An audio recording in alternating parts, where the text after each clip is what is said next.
Latvijas skolas izdomā veidus, kā labāk iekustināt smadzenes.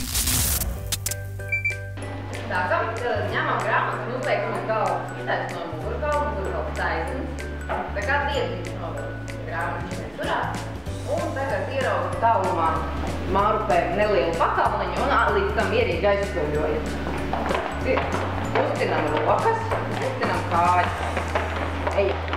Aktīvi soļojam. Jāiekustina riktīgi smadzenes un daudz jāmācās, tāpēc aktīvi soļojam.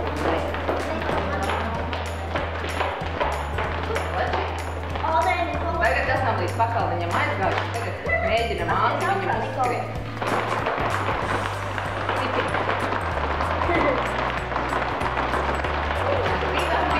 Atliek grāmatu krīt, liekam viņu apakšēt.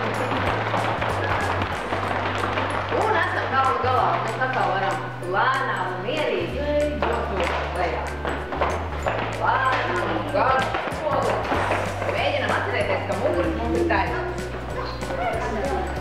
Atdevs. Labi, laiks atdevs.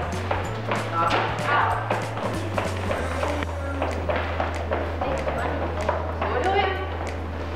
Vēl pasmēs, ka tur tālumā ir finišs. Mēģinam aizskriet līdz tam finišam. Skriet, kurš ātrāk.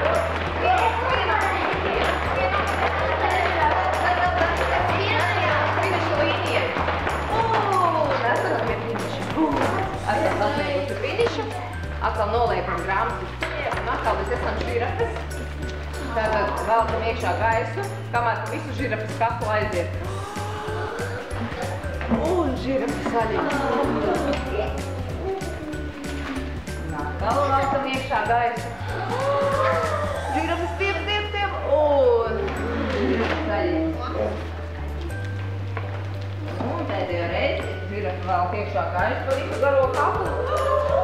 Līdz pašai galvai. Pētījumi liecina, ja esam kustīgi, palīdzam, saskaramies, sadarbojamies, mēs iekustinām smadzenes.